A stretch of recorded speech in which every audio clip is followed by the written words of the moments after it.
ஆன்மீக நண்பர்கள் அனைவருக்கும் என்னுடைய அன்பான வணக்கங்கள். ஜூலை மாத ராசி பலன் 2024.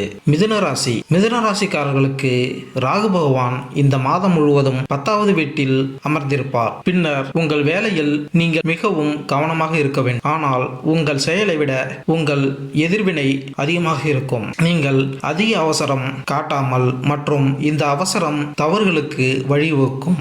எந்த ஒரு வேலையிலும் குறுக்கு வழிகளை எடுப்பதை தவிர்க்கவும். ஆனால் உங்களுடன் இருக்கும் நல்ல விஷயம் என்னவென்றால் மற்றவர்கள் கடினமாக கருதும் வேலையை நீங்கள் தீர்க்க முடியும். இந்த துறையில் உங்கள் ஆர்வத்தை வெளிப்படுத்தும் மற்றும் நீங்கள் வெற்றி பெறுவீர்கள். அதாவது 7வது வீட்டில் அதிபதியான குரு 12ஆம் வீட்டில் அமர்ந்திருப்பதால் பிற மாநிலங்களில் இருந்து வியாபாரம் கிடைக்க உதவும். வியாபாரத்தில் முன்னேற்றம் இருக்கும். பணக்காரர்களின் ஆதரவை பெறுவீர்கள். இதன் காரணமாக வியாபாரம் முன்னேறும். 5ஆம் வீட்டின் அதிபதியான சுக்கிரன் முதல் வீட்டில் சூரியன் கிரகத்துடன் சேர்ந்து இருப்பது மாணவர்களின் கல்வியில் சிறப்பாக செயல்பட தூண்டும். செவ்வாய் கிரகம் 11ஆம் வீட்டில் அமர்ந்து 5ஆம் வீட்டில் பார்வையை செலுத்தும். இதன் காரணமாக கல்வியில் போராடும் குணத்தை காட்ட வேண்டும். ராகு மற்றும் கேது முறையே 10ஆம் வீட்டிலும் 4ஆம் வீட்டிலும் இந்த மாதம் முழுவதும் இருப்பார்கள். இதனால் வீட்டின் சூழ்நிலை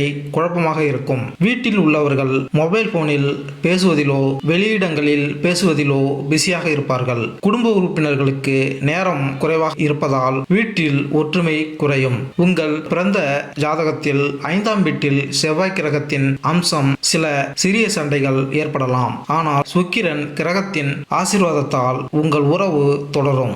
உங்கள் உறவில் உள்ள காதலை நீங்கள் முழுமையாக அனுபவிப்பீர்கள். சூரியனும் சுக்கிரனும் சேர்ந்து மாத தொடக்கத்தில் இருந்து உங்களின் 7வது வீட்டை பார்ப்பார்.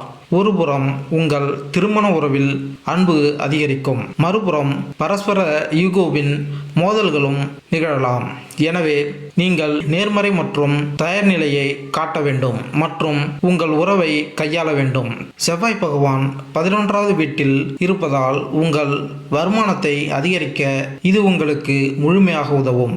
இது உங்கள் தைரியத்தை மேம்படுத்தும். பணப்பற்றாக்குறையால் நிறுத்தப்பட்ட புதிய பணிகளில் முயற்சி எடுப்பீர்கள். அவற்றை நிறைவேற்றும் தைரியத்தை பெறுவீர்கள் மற்றும் உங்கள் நிதி நிலைமை அதிகரிக்கும்.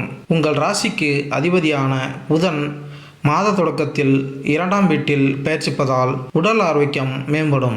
3ஆம் வீட்டின் அதிபதியான சூரிய கிரகம் முதல் வீட்டில் அமர்ந்து உங்களுக்கு நல்ல ஆரோக்கியத்தையும் அதிக நோய் எதிர்ப்பு சக்தியையும் தருவார். இந்த மாதத்தின் கடந்த கால மற்றும் நிகழ்கால உறவுகள் உங்கள் அனுபவங்களின் மூலக்கல்லாக இருக்கும். திருத்தங்களை செய்வதற்கும் பழைய காரியங்களை குணப்படுத்துவதற்கும் காலப்போக்கில் மக்கிப்போன தொடர்புகளை மீண்டும் எழுப்புவதற்கும் ஒரு பிரபஞ்ச தூண்டுதல் உள்ளது. தனிமையில் இருந்தால் உங்கள் ஆன்மாவும் ஆழமாக எதிரொலிக்கும். ஒருவரை சந்திக்க இது ஒரு சரியான தருணம். உறவுகளில் இருப்பவர்களுக்கு சிறந்த தொடர்புக்கு முன்னுரிமை கொடுங்கள். உங்களை சுற்றியுள்ள அன்பையும் ஆதரவையும் பாராட்ட சில தருணங்கள் எடுத்துக்கொள்ளுங்கள். பரிகாரம்: பகவான் ஸ்ரீ ஹரி விஷ்ணுவை வழிபடுவது உங்களுக்கு மிகவும் பயனுள்ளதாக இருக்கும். மேலும் இந்த வீடியோ உங்களுக்கு பிடித்திருந்தால் லைக் பண்ணுங்க, கமெண்ட் பண்ணுங்க, மறக்காம சப்ஸ்கிரைப் பண்ணுங்க. நன்றி, வணக்கம்.